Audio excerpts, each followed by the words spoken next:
Yes. Okay, thank you. So we're going to start at the top. I apologize for all of the craziness today.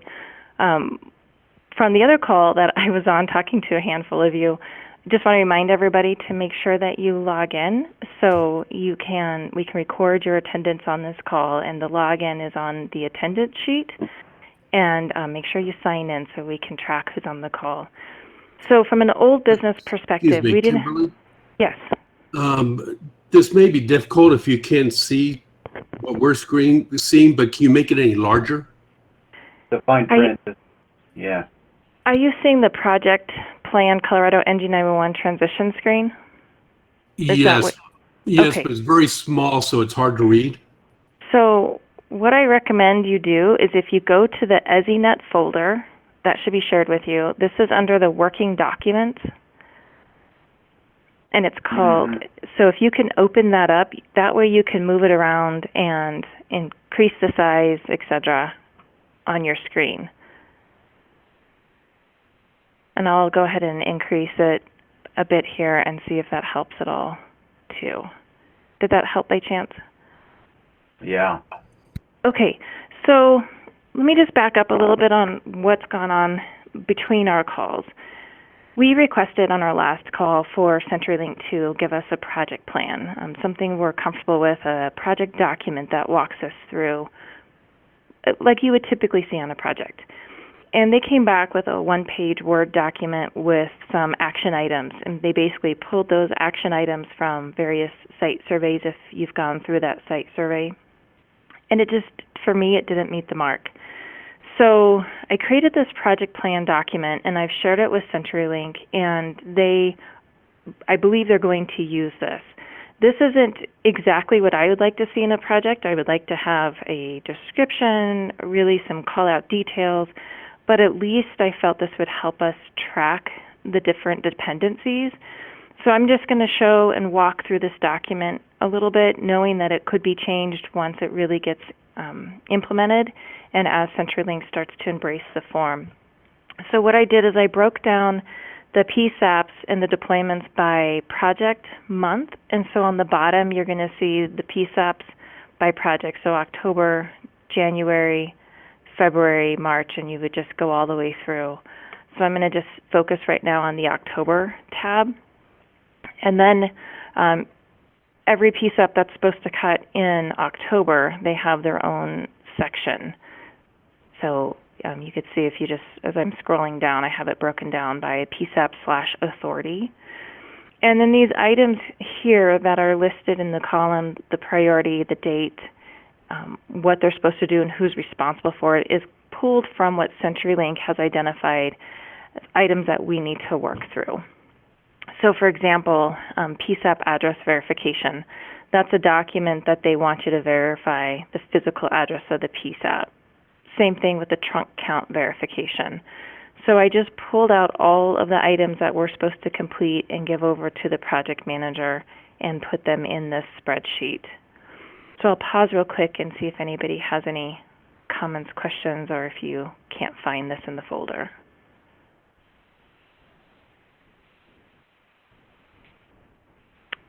Okay. So talking with Wes, CenturyLink folks, the intent again would be as they're working on, for example, the Aurora PSAP cut, they would go through these items with them one-on-one and work through, this is exactly what we need you to provide us before we come out and do the cut. And you'll see there are quite a few items that are our responsibility that we're supposed to be working through prior to them coming on site. And so by pulling them out one by one, the intent was to make sure that we understood what we're supposed to be doing. So I know we were feeling a bit overwhelmed on just the different items we needed to track. So from the group, do you think that this would be valuable to you? Is something that you're going to be able to use? Well, I think if we didn't use this, we would use something very much like it. I think this is great. Okay. So what I asked, putting this together. yeah, absolutely. A little bit of brain cell damage. But what I ask you to do is look for your PSAP, your authority on in the folder on this tab. Scroll down, find it, and just go through it and review the items that you are responsible for, and make sure that nothing jumps out at you going, oh, I didn't know this, or oh my gosh, I've got to get started on this. Especially those of you that are cutting in the next few months. There's a lot to be done, and some of them are going to require getting contractors in, especially if you have additional power requirements. There's monies involved, so you want to take a look at that stuff now. And then, of course, if I've left anybody out, by no means it wasn't intentional, but if I did happen to leave anyone out, just let me know, and I can easily add you in, and I apologize now for any oversight on that. There was a lot of moving parts getting this set up.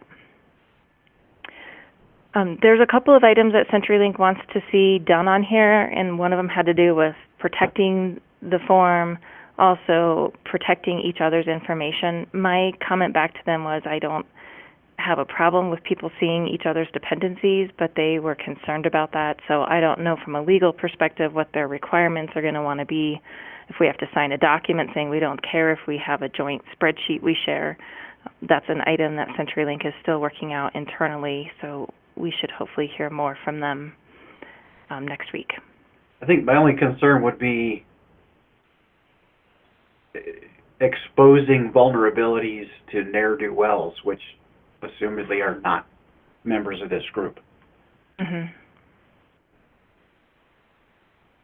Yep, and I think it depends also on how public, this folder is very public right now, so we can always lock down documents. We can move this document into a different folder and lock it down as it relates to project leads, or we can even break everybody out in their own spreadsheet. They don't have to all be in one. So this was more from me wanting to see a high-level view of the entire project across the state, but we can always break this out and let Broomfield have their own spreadsheet, lock it down for just Broomfield, etc.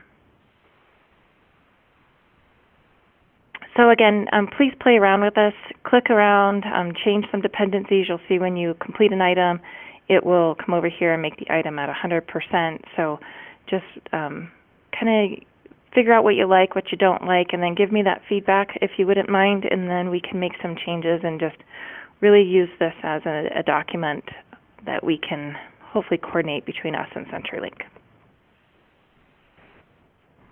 All right, anything else on this before I get into the next document? Oops. Okay, let me see if I can find my next folder. Hi, sorry, this is Brett and Pickin. You mentioned earlier that this wasn't everything that you wanted to see. Is there a reason we're not asking CenturyLink to provide all this information? That's a great question. So from large-scale projects, typically when a vendor comes in, they have a little bit more of the project description, dependencies listed out. I did explain that back to Wes and team that this isn't what we had in mind, the one-page Word document they provided over. And so I am still asking them for more information. If you guys have items that you would like to specifically see, we should be putting that down on this next document, and we can ask them for that and make sure that they produce that for us.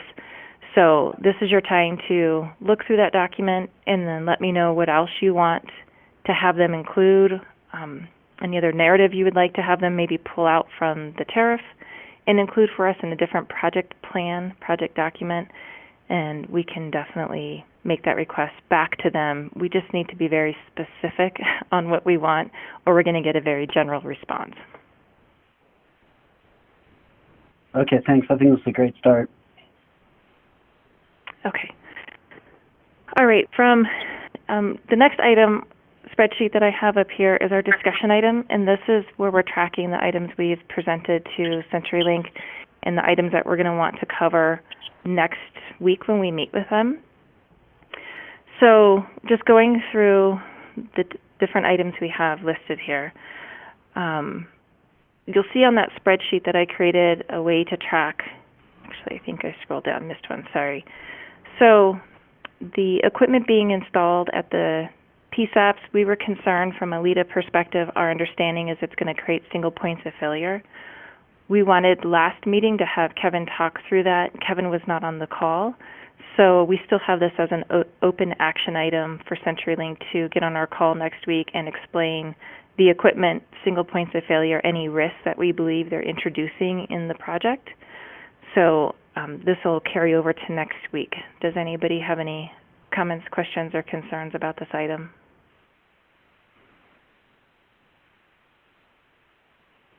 Okay. The next open item we had was the tracking of the project management hours. So Daryl did draft a document for tracking project management hours, and you'll see in that spreadsheet I created another way for us to track the project management hours.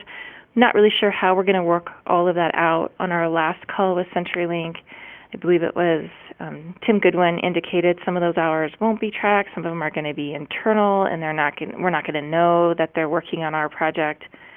And so we're still taking the position, and I hope the whole group is taking the position, is those hours need to be tracked and logged, and we need to know when they're working on our project, especially since those hours are billable back to the PSAP. So whether we use the document that Daryl created, which is in your folder, or use a subsection of that spreadsheet I created, either way, I do believe that we need to be tracking internally those project management hours. So we have that as an open item for us to figure out, and as well as CenturyLink to give us some input on how they're going to be communicating to us the hours on the project. Anybody have any questions or concerns about that?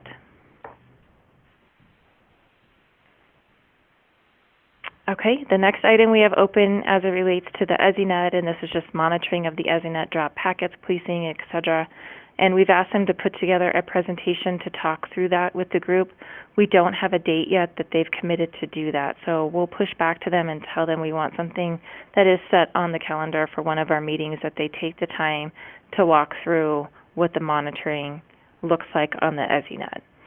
So we'll push back and communicate to them that it's time for them to give us that date.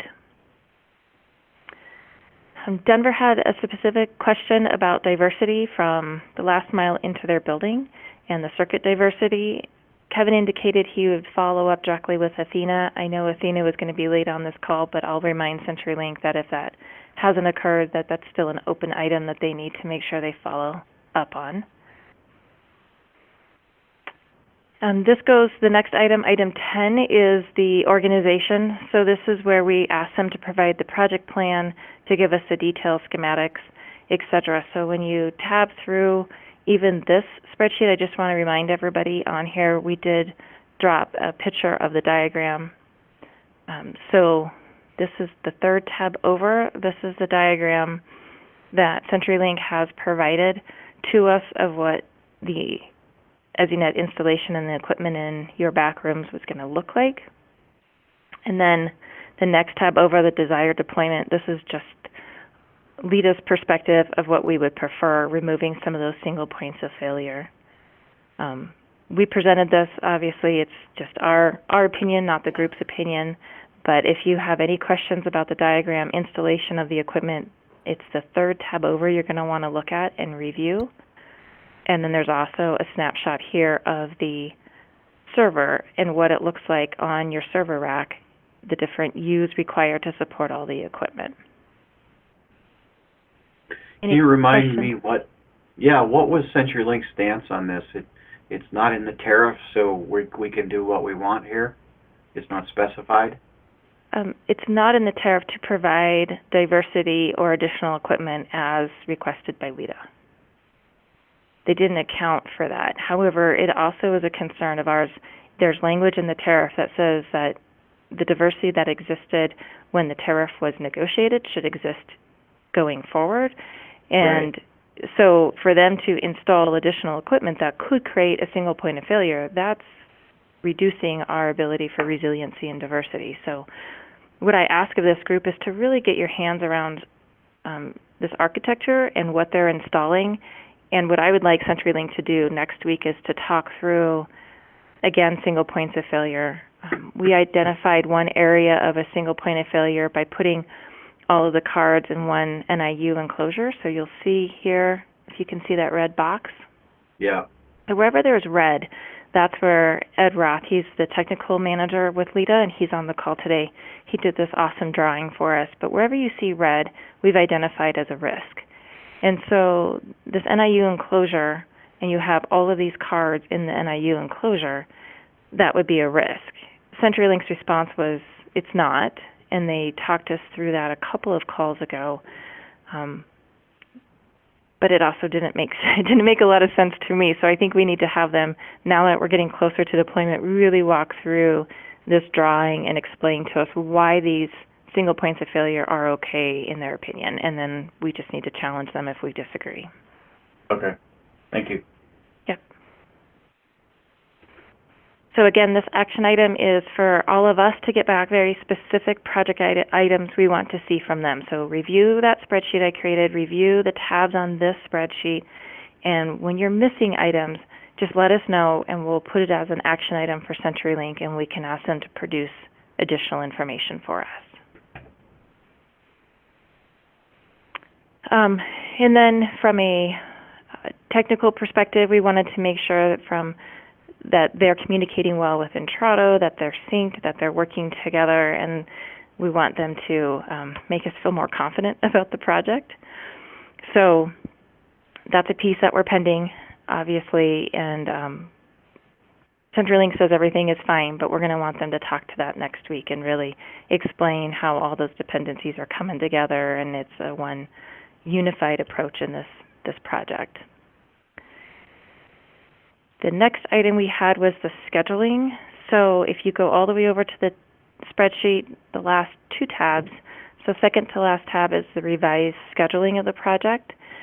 And what I did here is I broke down the PSAPs again by month of who is scheduled, and this is based around all the movement that we've requested with CenturyLink on different installation dates.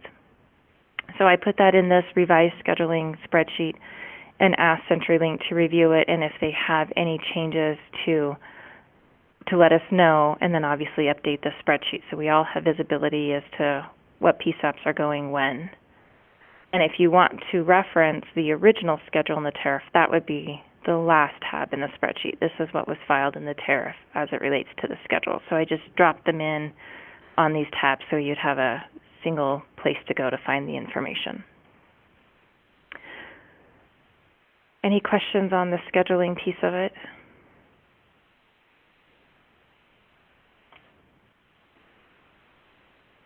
Okay, so we asked CenturyLink to provide any other updates, and they haven't notified us formally about schedule changes.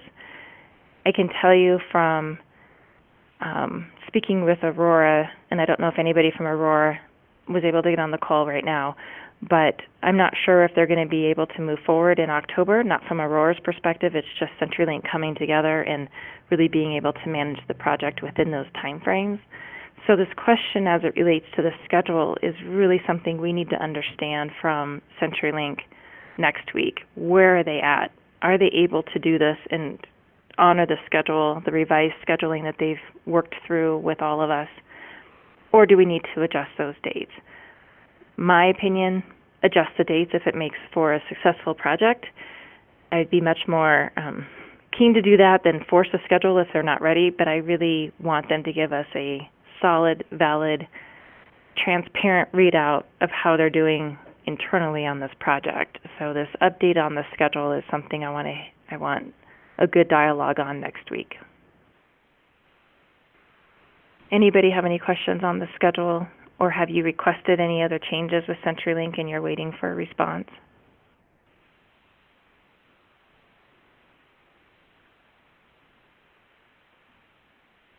Okay. The next item that we are tracking is a contingency plan. A great question came up on our call before as it relates to what is the contingency plan, and to include a contingency rollback plan in the project plan. We obviously didn't get that. Wes said he's going to work with David on including that in the project document. Again, that project document was a one-page Word document. It didn't include a really good detailed plan on what a contingency rollback would look like. So that's an open item that they still need to deliver to us.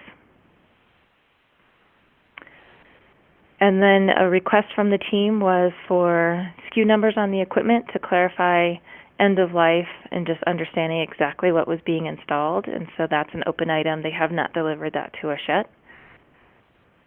And then also the diagram piece of it. And Wes was going to follow up with Kevin on what that diagram would look like. And again, just looking at even that diagram in the spreadsheet would be great.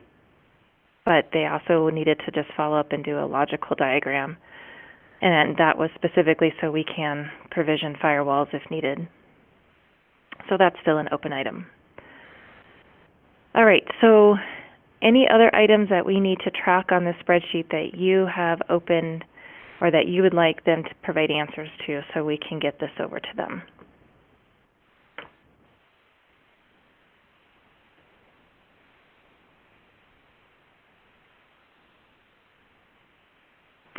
If you think of anything, and you can always email it in between meetings. So if you get off the call and you're like, oh, I really wish I would know this, or I really am pending this in our discussions, and I need that information, feel free to email it over, and I can just dump it into the spreadsheet, or just dump it in the spreadsheet and let me know that you've submitted something in there so I can make sure CenturyLink has eyes on it and they can get some of these items answered for us.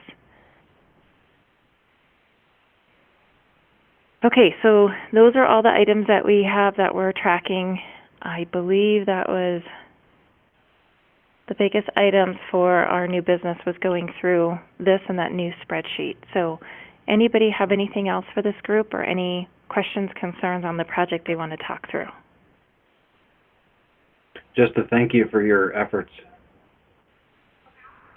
Absolutely. Brain damage, like I said, but we want this to be successful. I know all of us are going to have to try and do our part in this piece. So anything that would help get this project off the ground, we're willing to do.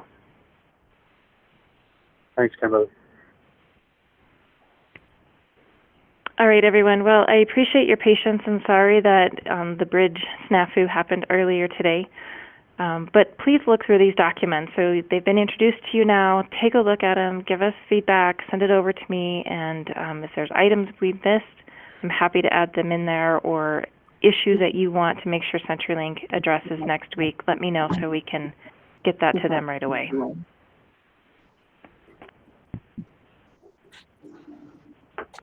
All right. Great. Thank you, everyone. Have a good rest of your day. All your work, Kimberly. You bet.